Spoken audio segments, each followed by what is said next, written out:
Hello friends, Munshi Premchand की कहानियों में आप सभी सुनने वालों का स्वागत करते हैं।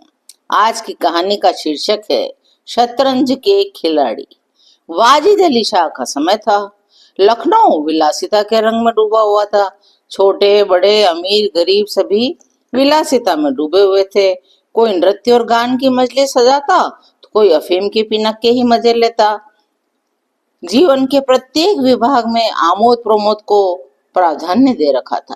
शासन विभाग में, साहित्य क्षेत्र में, सामाजिक व्यवस्था में, कला कौशल में, उद्योग धंधों में, आहार विहार में सर्वत्र विलासिता ही व्याप्त हो रही थी। कर्मचारी विषय वासना में, कविगण प्रेम और विरह के वर्णन में, कारीगर कला बत्तू और चिकन बनाने में, व्यवसायी सुरमे इत्र मिस्सी और उपटन के रोजगार में लिप्त थे। सभी की आंखों में विलासिता का मत छाया हुआ था। कहीं बटेर लड़ रहे थे, कहीं तीतरों की लड़ाई देखी जा रही थी, कहीं चौसर बिछी हुई थी, कहीं शतरंज का घोर संग्राम छिड़ा हुआ था। राजा से लेकर रंक तक सभी इसी धुन में मस्त थे।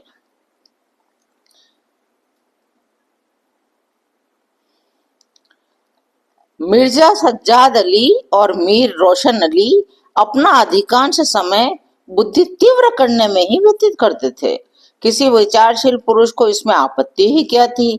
दोनों ही मित्रों के पास मौरूसी जागीरें थी। जीविका की कोई चिंता न थी। घर बैठे चकोतियां करते और करते ही क्या। प्रातःकाल ही दोनों मित्र नाश्ता करके बिसात बिछाकर बैठ जाते। मोहरे सज जाते। लड़ाई के दाव पेच होने लगते। फिर खबर भी न होती कब दोपहर हुई, कब तीसरा पहर और कब शाम। घर के भीतर से बार बार बुलावा आता, खाना तैयार है। यहाँ से जवाब मिलता, चलो आते हैं, दस्तरखान बिछाओ। बावर्ची विवश होकर कमरे में ही खाना रख जाता। दोनों मित्र दोनों काम साथ साथ करते।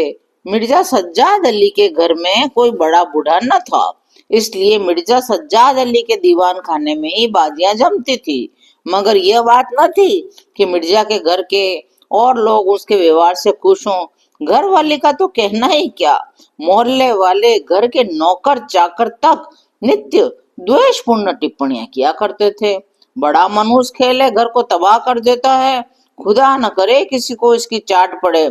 आदमी दीन दुनिया किसी के काम का नहीं रहता, न घर का न घाट का। बुरा रोग है। यहाँ तक कि मिर्जा की बेगम को तो इससे इतना द्वेष था कि अवसर खोज खोज कर पति को लताड़ती रहती, परंतु उन्हें इसका अवसर मुश्किल से मिलता था। वह सोचती जितने तो उधर बाजी बिछ जाती, और रात को जब सो जाती तब कहीं मिर्जा जी भीतर आते थे। नौकरों पर गुस्सा उतारती रहती, क्या पान मांगे हैं, कह दो आकर ले जाएं।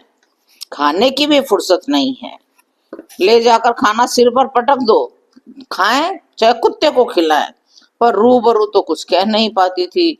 उनको अपने पति से उतना मलाल न था जितना उन्हें मीर साहब से था। उन्होंने तो मीर साहब का नाम ही मीर बिगाड़ू रख छोड़ा था। शायद मिर्जा जी अपनी सफाई देने के लिए सारा इल्जाम मीर साहब के ही सर पर थोप देते थे। एक दिन बेगम साहिबा के घसीर में दर्द होने लगा। उन्होंने अपनी दासी से कहा, जाकर मिर्जा साहब को बुला लो, किसी हकीम के यहाँ से दवा ले आए, दौड़ जल्दी कर। दासी गई। मिर्जा ने कहा, चल अभी आते हैं। बेगम का मिजाज गर्म था। इतनी ताप कहाँ कि उनके सिर में दर्द हो और पति शतरंज खेलता रहे। चेहरा सुर्ख हो गया। लौंडी से कहा, जाकर कह अभी चलिए, नहीं तो वह आप ही हकीम के यहाँ चली जाएंगी। मिर्जा जी बड़ी दिलचस्प बाजी खेल रहे थे। दो ही किश्तों में मीर साहब की मात हुई जाती थी। झुंझला कर बोले, क्या ऐसा दम लबों पर है, जरा सब्र नहीं होता। मीर साहब ने बोला, अरे तो जाकर सुनी आइए ना, औरतें नाजुक मिजाज होती हैं। मिर्जा जी, जी हाँ, चला क्यों ना जाऊं, 2 किश्तों में आपको मात जो होती है। मीर साहब, जनाब इस भरोसे में न रहिएगा।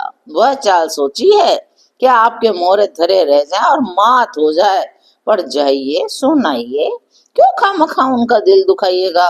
मिर्जा, इसी बात पर मात ही करके जाऊंगा। मीर, मैं खेलूंगा ही नहीं, आप जाकर सुनाइए। मिर्जा, अरे यार, जाना ही पड़ेगा हकीम के यहाँ। सिर दर्द खाक नहीं है, सिर्फ मुझे परेशान करने का बहाना है। मीर, हरगिज नहीं। जब तक आप सुनना आवेंगे मैं मोहरे में हाथ न लगाऊंगा। मिर्जा साहब मजबूर होकर अंदर गए। बेगम साहब ने त्योरियां रखी थी, लेकिन मिर्जा साहब को देखते ही कराहते हुए बोली, तुम्हें निगोड़ी शतरंज इतनी प्यारी है, चाहे कोई मर ही जाए पर उठने का नाम ही नहीं लेते, जैसे तुम कोई आदमी हो। मिर्जा, क्या कहूँ? मीर साहब मानते ही न थे। बड़ी मुश्किल से पीछा छोड़ा कर आया हूँ। बेगम, क्या जैसे वह खुद निखट्टू है वैसे ही सबको समझते हैं? अरे उनके भी बाल बच्चे हैं या सबका सफाया कर डाला है? मिर्जा, बड़ा लती आदमी है, जब आ जाता है तब मजबूर होकर खेलना ही पड़ता है। बेगम, तुम दुत्कार क्यों नहीं देते? मिर्जा, बराबर का आदमी है, उम्र में दर्जे में मुझसे 2 अंगुल ऊंचे, मुलाहिजा करना ही पड़ता है। बेगम, तो मैं ही दुत्कार देती हूँ, नाराज हो जाएंगे तो हो जाए, कौन किसी की रोटियां चला देता है। रानी रूठेगी तो अपना सुहाग लेगी। हिरिया, बाहर से शतरंज उठा लाओ। मीर साहब से कहना मियाँ अब न खेलेंगे, आप तशरीफ ले जाइए। मिर्जा, हाँ हाँ हाँ हाँ, कहीं ऐसा गजब भी न करना। जलील करना चाहती हो क्या? ठहर हिरिया, कहाँ जाती है? बेगम, जाने क्यों नहीं देते? मेरे ही खून पिए जो उसे रोके। अच्छा, उसे रोका, मुझे रोको तो जानू। यह कहकर बेगम साहिबा जल्लाई हुई दीवान खाने की तरफ चली। मिर्जा जी का रंग उड़ गया। बीवी की मिन्नतें करने लगे, खुदा के लिए तुम्हें हजरत हुसैन की कसम, मेरी ही मैयत देखे जो उधर जाए। लेकिन बेगम ने एक न मानी, दीवान खाने के द्वार तक चली गई, पर एकाएक पर पुरुष शाम के सामने जाते हुए पांव बंद गए। भीतर झांका, संयोग से कमरा खाली था। मीर साहब ने 2 मोहरे इधर उधर कर दिए थे और फिर अपनी सफाई बताने के लिए बाहर टहलने लग गए थे। बेगम अंदर पहुंची, बाजी उलट दी, मोहरे कुछ तख्त के नीचे फेंक दिए, कुछ बाहर, और किवाड़ अंदर से बंद करके कुंडी लगा दी। मीर साहब तो दरवाजे पर ही थे। मोहरे बाहर फेंके जाते दिखे, चूड़ियों की खनक भी कान में पड़ी। फिर दरवाजा बंद हुआ तो समझ गए बेगम बिगड़ गई और घर की राह ली। मिर्जा ने कहा, बेगम तुमने गजब किया। बेगम, अब मीर साहब इधर आए तो खड़े खड़े निकलवा दूंगी। इतनी लोग खुदा से लगाते तो वली हो जाते। आप तो शतरंज खेलें और मैं यहाँ चूल्हे चक्की की फिक्र में सिर छपाऊं। बोलो, जाते हो हकीम के यहाँ कि अब भी तामुल है?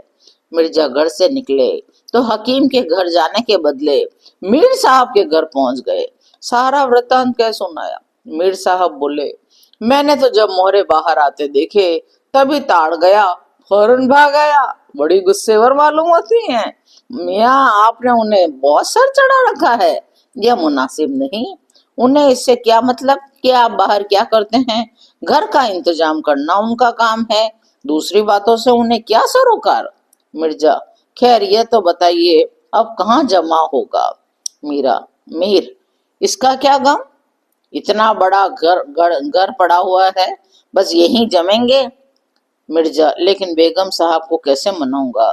जब घर पर बैठा रहता था तब तो वो इतना बिगड़ती थी, और यहाँ